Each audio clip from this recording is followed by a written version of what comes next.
Om Namo Bhagavate Shri Arvindaya.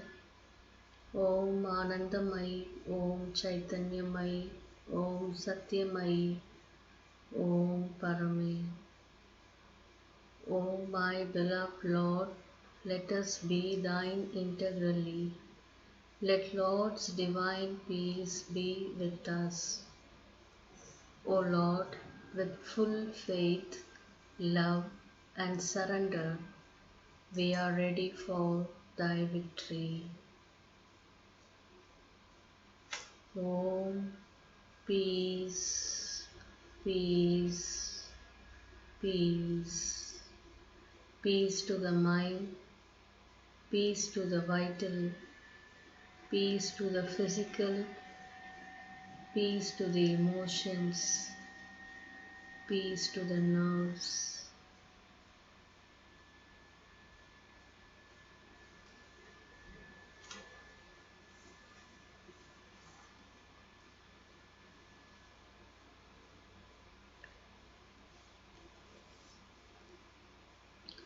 I welcome everyone for this collective prayer on the eve of Mother's 100th year of final arrival to Pondicherry. Let us make use of this time by going within and connecting with the Divine Mother inside.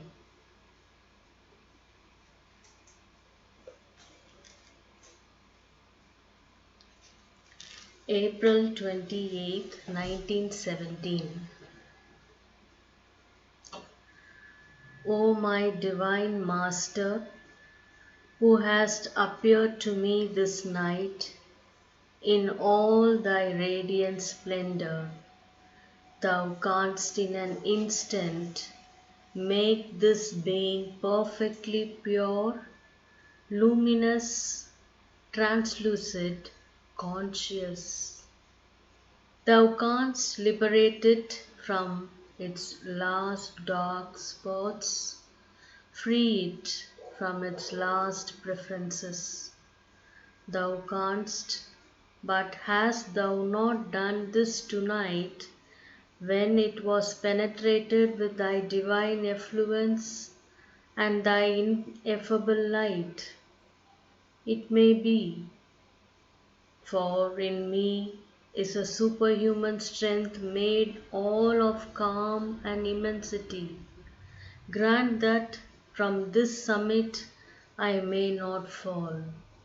Grant that peace may forever reign as the master of my being, not only in my depths, of which it has long been the sovereign, but in the least of my external activities, in the smallest recess of my heart and of my action.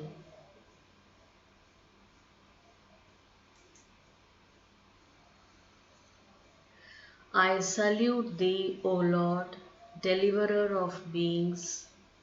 Lo, here are flowers and benedictions. Here is the smile of divine love. It is without preferences and without repulsions. It streams out towards all in a generous flow and never takes back its marvelous gifts.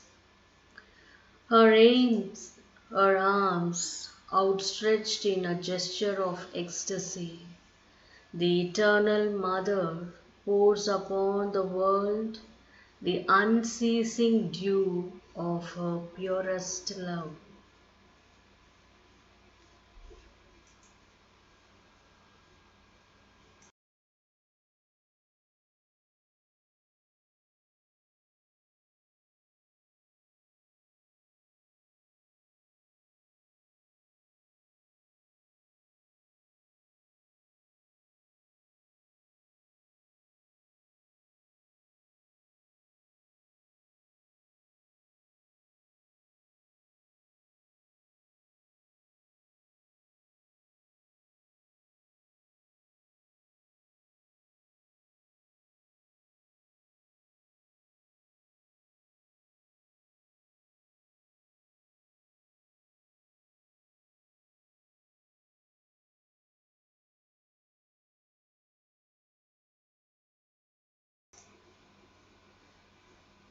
The gnosis is the effective principle of the Spirit, a highest dynamis of the spiritual experience. The Gnostic individual would be the consummation of the spiritual man. His whole way of being, thinking, living, acting would be governed by the power of a vast universal spirituality.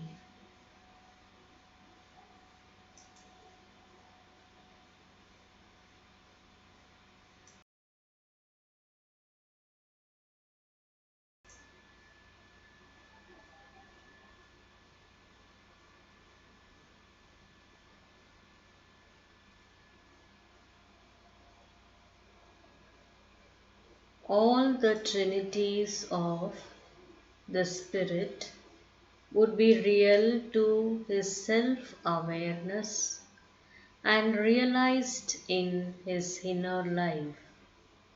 All his existence would be fused into oneness with the transcendent and universal self and spirit. All his action would originate from and obey the Supreme Self and Spirit's divine governance of nature.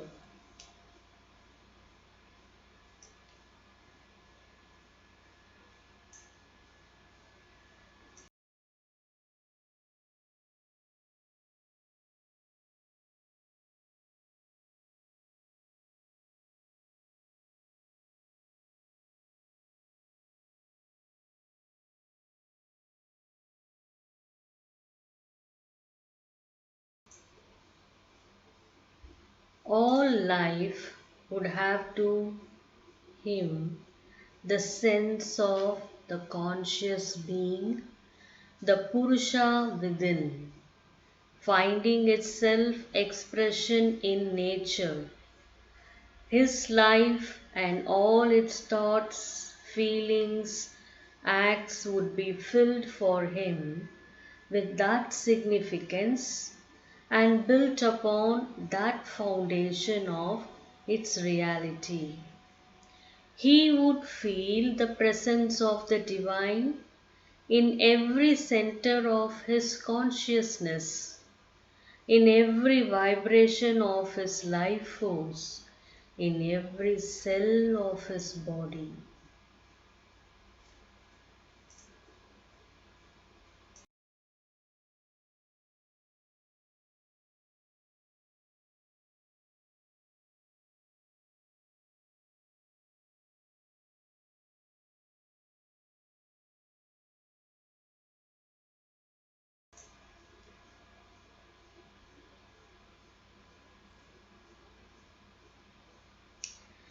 In all the workings of his force of nature, he would be aware of the workings of the Supreme World Mother, the Supernature.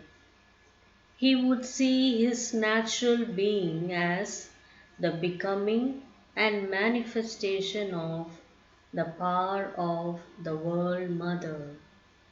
In this consciousness, he would live and act in an entire transcendent freedom, a complete joy of the spirit, an entire identity with the cosmic self, and a spontaneous sympathy with all in the universe.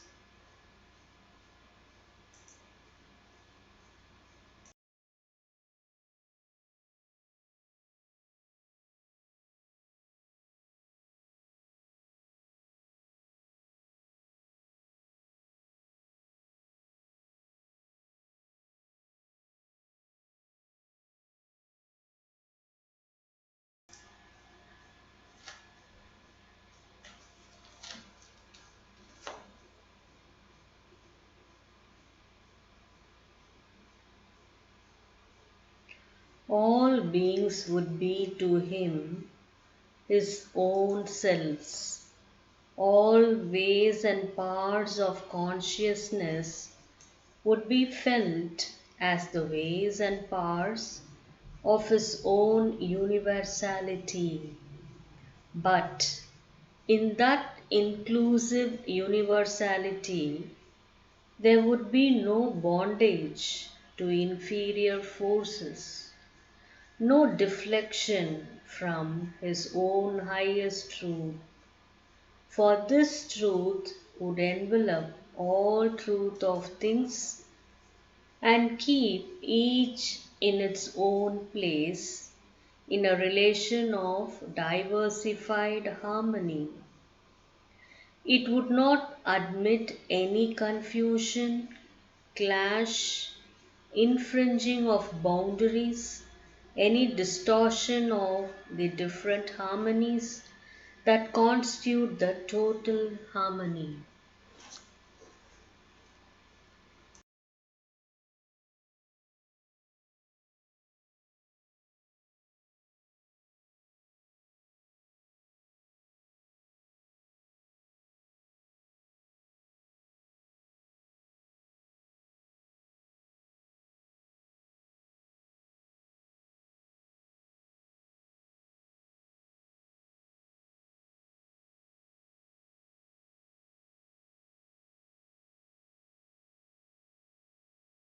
World life would be to him like a perfect work of art.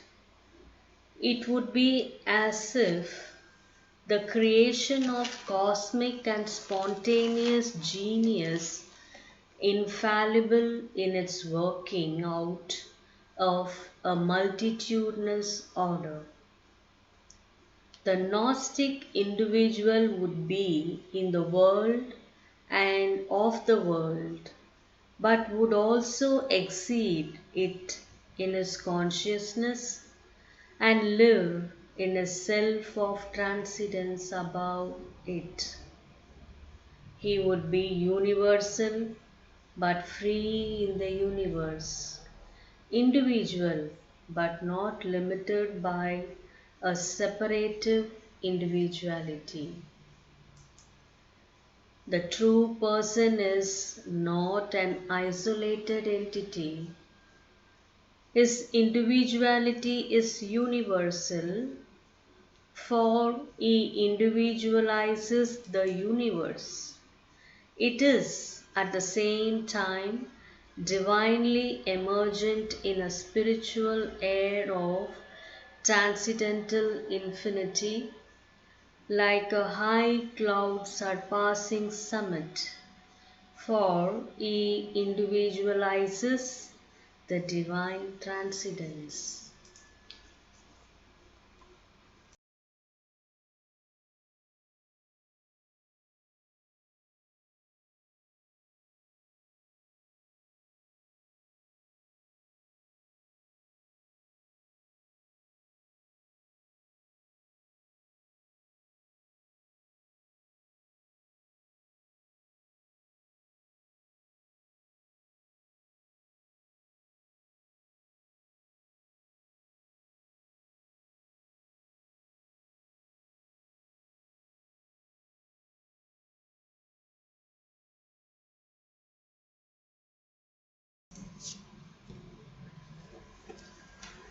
An early chapter in Mother's life, Sri M.P. Panditji.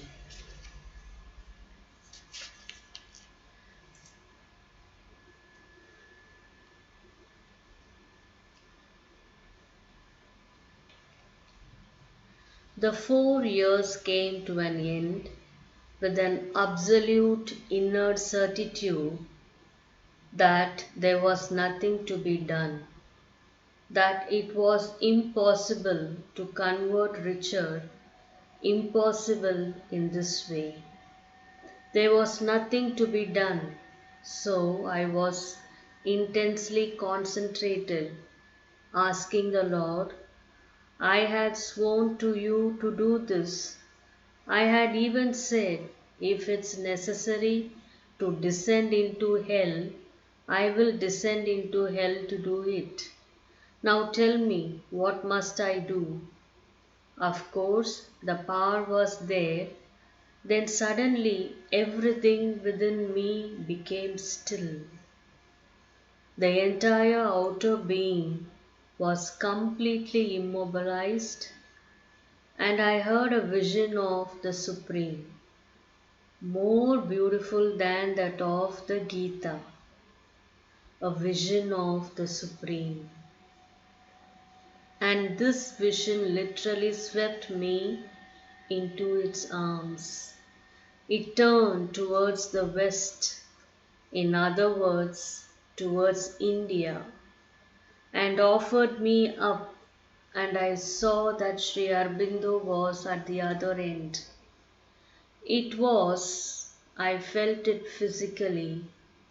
I saw my eyes were closed, but I saw, indescribable.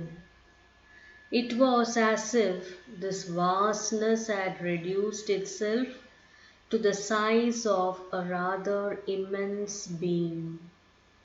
It lifted me up like a wisp of straw and then offered me not a word, nothing else, only that.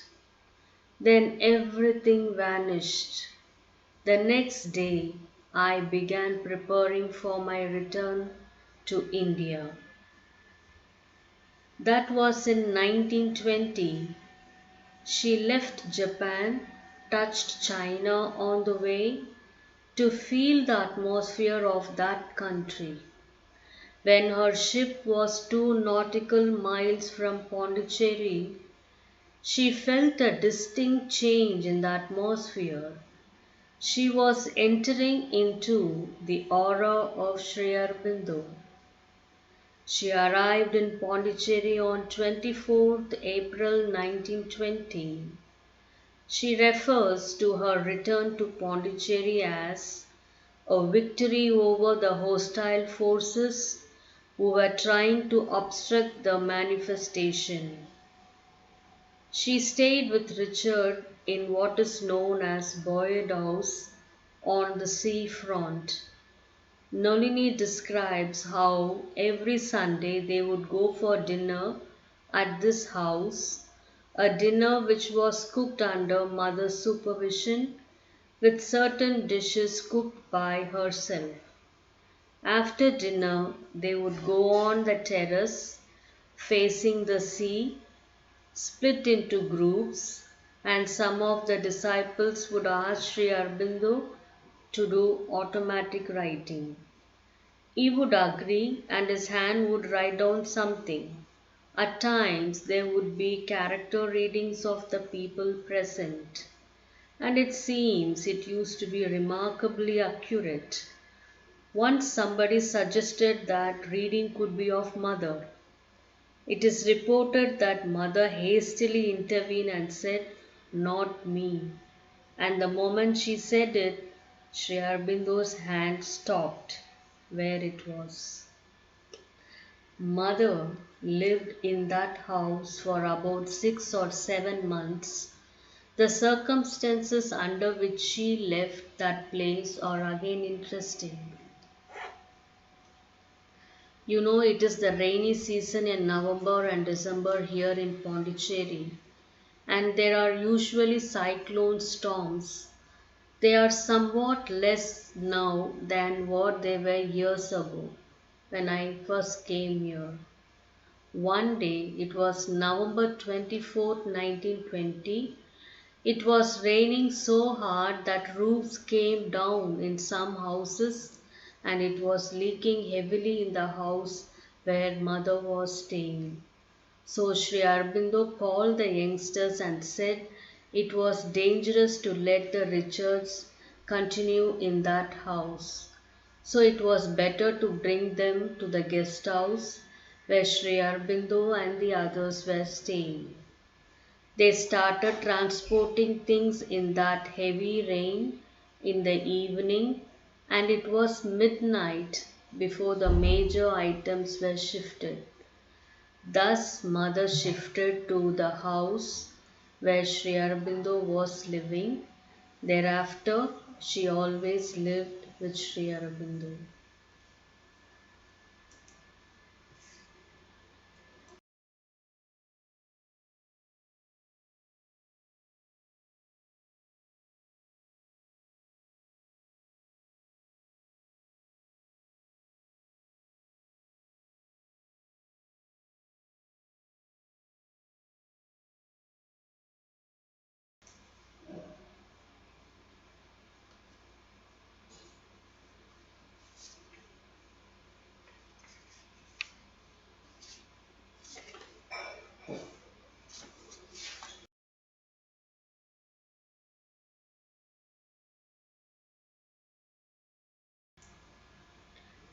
Prayer for those who wish to serve the divine. Glory to thee, O Lord, who triumphest over every obstacle. Grant that nothing in us shall be an obstacle to thy work. Grant that nothing may retard thy manifestation. Grant that thy will may be done in all things and at every moment. We stand here before thee that thy will may be fulfilled in us, in every element, in every activity of our being, from our supreme heights to the smallest cells of the body. Grant that we may be faithful to thee utterly and forever.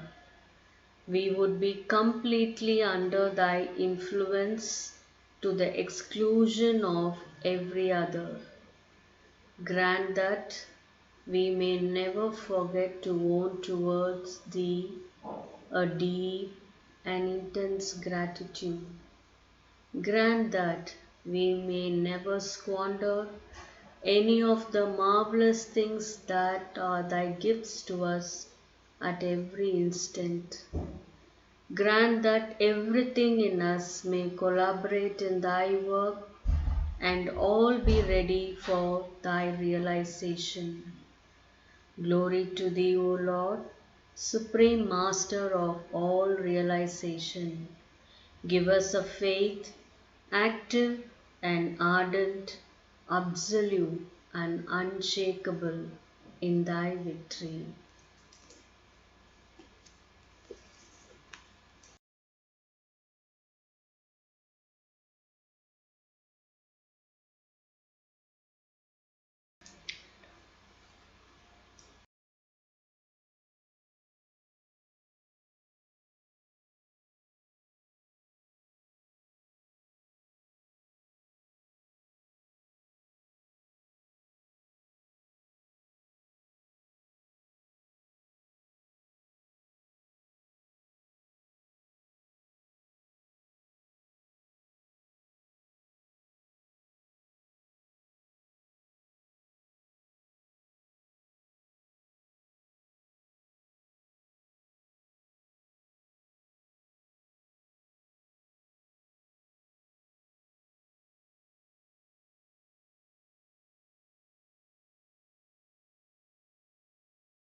Mother, thanks for this beautiful prayer. We gather at your feet and we surrender our lives and asking you for the protection and upliftment in all the steps we do. Thank you, Mother. And this prayer is offered to the Divine Mother of Aurobindo. Please bless us with your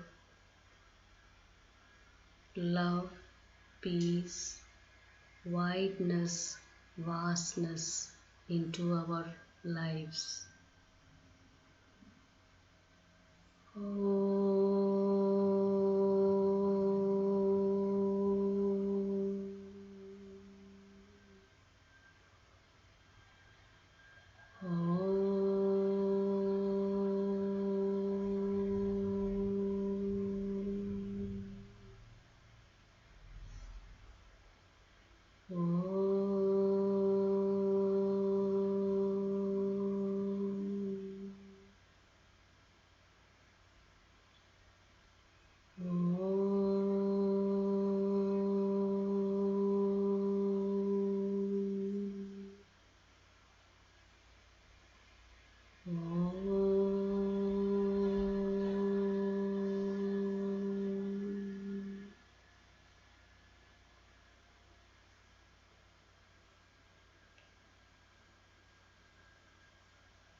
Happy centenary celebration of Mother's arrival. Thank you.